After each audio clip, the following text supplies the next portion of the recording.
Orkes. Assalamualaikum, balik lagi nih kita nih berdua nih. Sebelum mulai cerita, jangan lupa untuk di like dulu ya videonya ya. Kita kasih waktu 3 detik. Wah. Guys. Dan jangan lupa nyalakan loncengnya supaya kita tahu semua ada update terbaru dari kita ya. Oke guys. Cleaning, yo, ada itunya tuh. Ada ini aneh. Lonceng ibu. Waduh. Kita bacain lagi cerita dari Taman Kliwon. Ini adalah salah satu cerita yang lolos dari tim kurasi. Wah. Halo Bang Danu dan Bang Bimo. Saya mau cerita nih. Gas. Kisah ini terjadi saat gua masih berusia 5 tahunan. Wah, masih kecil ya. Wah, masih inget di 5 tahun nih. Oke lah, kita dengerin dulu aja, gak apa-apa, coba. Oke, tepatnya itu 1 tahun setelah pindah rumah ke kontrakan di daerah Kebayoran Lama. Oke. Kontrakan tersebut berada di gang sempit yang hanya bisa dilewati 2 motor atau 1 mobil. Yep. Peta kontrakan ini terdiri dari 4 rumah yang dibangun satu garis dan berdempetan. Kebetulan rumah kontrakan gue ini yang menghadap langsung ke jalan setelah belokan. Kata orang, rumah tusuk sate. Wah, sama nih. Sama kayak sebelumnya nih berarti nih. Dari cerita ibu, memang dulu kontrakan ini terkenal akan cerita horornya. Salah satunya tentang wanita bertudung hitam yang sangat menyeramkan dan seringkali mengganggu penghuni kontrakan. Oke. Padahal daerah kontrakan itu padat penduduk. Jadi suasananya sebenarnya sangat ramai. Rumahnya cukup bersih dan gak ada kesan horor sama sekali. Tapi mungkin karena berada di persimpangan jalan kali ya, makanya sering disatronin makhluk gaib. Tapi di sini gue bukan mau cerita tentang wanita bertudung hitam itu, karena gue nggak pernah bertemu sosok itu. Gue mau cerita tentang sosok lain nih. Wah. Kata ibu, hari itu adalah malam Jumat atau Kamis malam, dan kondisinya itu di tengah bulan. Jadi saat purnama muncul. Oh. Tumben-tumbenan nih, hari itu gue tidur cepet. Jam 8 malam atau ba'da isya, gue udah tidur. Hari itu suasananya memang agak gerah. Jadi gue minta tidurnya di ruang tamu yang ada pintu keluar dan jendela kaca gede tapi ditutup 2 lapis gorden, karena di situ adem. Seperti biasa, sebelum tidur, gua dan ibu gua ngobrol. Rara hari ini kemana aja sayang? Kata ibu. Di rumah sama Bude aja kok bu. Kan sepeda Rara rusak, jadi gak bisa main sepeda sama teman-teman. Oh gitu ya. Ya wes, katanya mau tidur. Akhirnya gua tidur. Gua tidur di antara ibu dan bude gua. Nyenyak, sunyi, dan nyaman sekali malam itu. Tapi ternyata ibu gua gak bisa tidur. Begadanglah beliau sampai kurang lebih hampir jam 1 dini hari. Pas ibu gua pengen tidur, tiba-tiba gua teriak sambil nangis. Ibu, tutup gordennya. Itu ada tante. Tutup gordennya bu, tutup gordennya. Posisi gue tuh masih tiduran. Jerit-jerit, mata gue terpejam rapat sambil kaki nendang-nendang, kayak lagi ngusir sesuatu lah. Ibu gue spontan buka gorden jendela dan tangisan gue makin kenceng. Ditutup lagi tuh gorden rapat-rapat. Gordennya gak kebuka sama sekali kok nak. Gak ada tante juga. Itu tantenya datang. Waduh. Tantenya muka rata. Waduh. Itu tante datang bu, tutup gordennya. Gitu, gue masih jerit-jerit dan nangis kejer. Akhirnya ibu mangku gue sambil meluk rapat-rapat gue yang masih berbalut selimut. Sambil dibaca-bacain tuh, Subhanallah, Alhamdulillah, Allahu Akbar. Dibacain ayat kursi sampai akhirnya gue ketiduran lagi.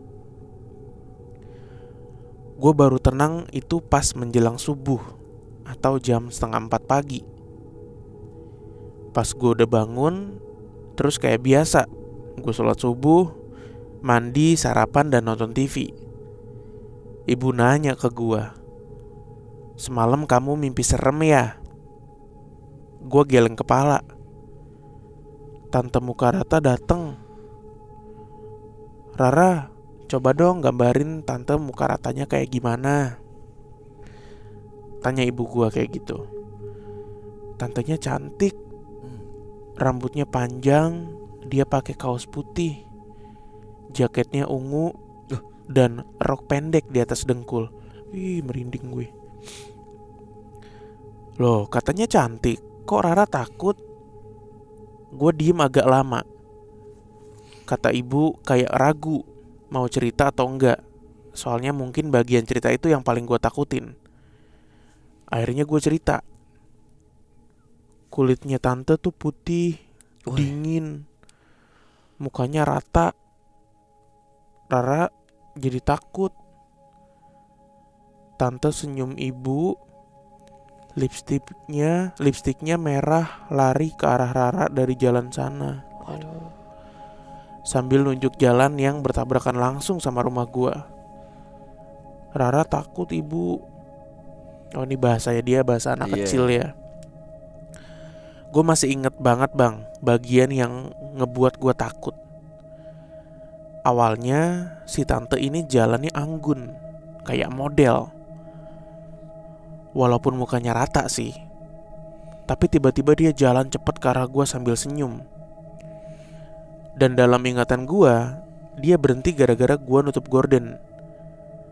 Tapi karena gue merasa gordennya belum rapet, makanya gue minta tolong ibu buat nutup gorden itu. Singkat cerita, karena tangisan gue malam itu cukup kenceng, akhirnya saudara gue yang tinggal di kontrakan sebelah tuh nanya, "Mbak, si Rara kenapa tadi malam jerit-jerit?" "Itu dia mimpi buruk. Ketemu tante muka rata katanya. Pakai blazer ungu, rok pendek, warna ungu juga. Pakai tank top putih, lipstiknya merah, kayak gitu-gitulah." Tante gue nih tiba-tiba kaget dong. Dan dia bilang, "Mbak, si Rara teh gak mimpi kayaknya mbak." "Hah, yang bener kamu," kata ibu. "Iya mbak, anak bungsunya Pak RT yang kemarin meninggal itu suka warna ungu. Sampai pakaian kantornya juga warna ungu. Meninggalnya setelah pulang kerja loh mbak. Setelah itu seharian ibu gue ngajiin gue bang. Kata ibu, gue jarang bisa ngelihat makhluk gaib. Dan biasanya sekali ngelihat tuh pasti jerit-jerit kayak begitu. Dan pasti di malam Jumat pas purnama. Dan waktunya itu selalu setiap gue lagi tidur. Jadi kesannya tuh kayak mimpi. Padahal mah disatronin kayaknya. Itulah cerita gue tentang tante blazer ungu. Oh iya bang, gue baru ingat. Sebelum ketemu tante blazer ungu, gue kayak naik sepeda sama teman-teman gue ke kuburan. Kurang lebih 1 kilometer dari rumah kontrakan gue. Kuburannya itu di jalan tusuk sate itu, di sebelah kanan lebih tepatnya. Pas lihat itu kuburan, gue takut. Tapi gue ngerasa penasaran juga. Dan si tante blazer ungu itu dikubur di situ. Ya, sampai detik ini gue juga masih nggak tahu kejadian itu sebenarnya mimpi atau kenyataan. Sekian dan terima kasih. Semoga menghibur teman Kliwon semuanya. Wassalamualaikum. Waalaikumsalam. Wah, 5 SD udah naik sepeda sekilo. 5 tahun. 5 tahun, sorry 5 tahun. 5 tahun tuh SD. TK atau SD kelas 1 kali ya. Dulu gue SD kelas 1 TK 5 tahun sih. Iya, TK dulu. atau SD kelas 1. Masih inget ya. Ya mungkin karena memang ini kejadian yang traumatis mungkin. Lalu kejadian yang gak bisa dilupakan selama hidupnya. Atau mungkin dia sekarang umur 6 tahun. Wow, ternyata kejadian ini tahun lalu. Gak ada yang tahu. Iya, tapi canggih juga ya. Loh, canggih anak sekarang. Mira aja bisa ngutak-ngatik. Miria ngupload kontennya sendiri di Instagram tuh. Apa tadi Iya. gue pengen ngomong apa ya? Oh ini karena kejadian ini juga nggak ngelibatin dia sendiri, ada ibunya, ada tantenya, jadi ngebantu stimulan ingatannya. Itu bisa juga. Bisa, Mm-mm. bisa. Tapi rumah kusut etas tuh emang jadi momok ya. Tusuk sate. Iya, nggak Kenapa ya? susah laku.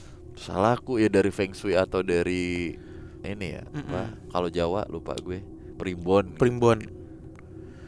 Kalau dipikir pakai logika gitu ya, dicoba dinalar gitu. Kenapa sih rumah tusuk sate tuh nggak bawa hoki kata orang Cina atau siong gitu ya? Ciong. Ciong gitu. Siong mah mamai. Iya, Beta mamai. lupa. Apa gimana Lupa. lagunya? Itu Sio. Sio. Sio mamai. Apa Beta tadi? rindu. Itu Heeh. karena kalau kata nyokap gue ya, karena biasanya rumah yang ada di pertigaan gitu, kalau ada kecelakaan tuh pasti kebagian tuh. Karena kan persimpangan. Itu kalau dicoba dijelaskan logika. Sebenarnya kalau juga bisa mungkin dari secara planologi ya. Wih, Siap nggak tuh? paham. Kenapa susah laku? Ribet pak, diapit tetangga, parkiran segala macem.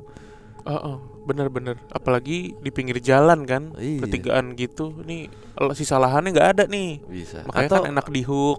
atau ada reason yang lain Oh iya, coba. selain Hubasteng. Deng neng neng neng neng. Silakan. Kenapa rumah tusuk sate itu selalu dibilang rugi lah gitu Mm-mm. pokoknya ya. Nggak bagus buat Pada bisnis, umumnya. buat tinggal gitu. Mungkin ada yang punya alasan lebih jitu, Nah, lebih tepat guna. Wih, betul. Tapi tadi gue punya pertanyaan deh. Ini kan berarti mimpi buruk ya. mm-mm. Mendingan mimpi buruk apa mimpi burik pak? Apanya dulu nih yang burik? Waiters.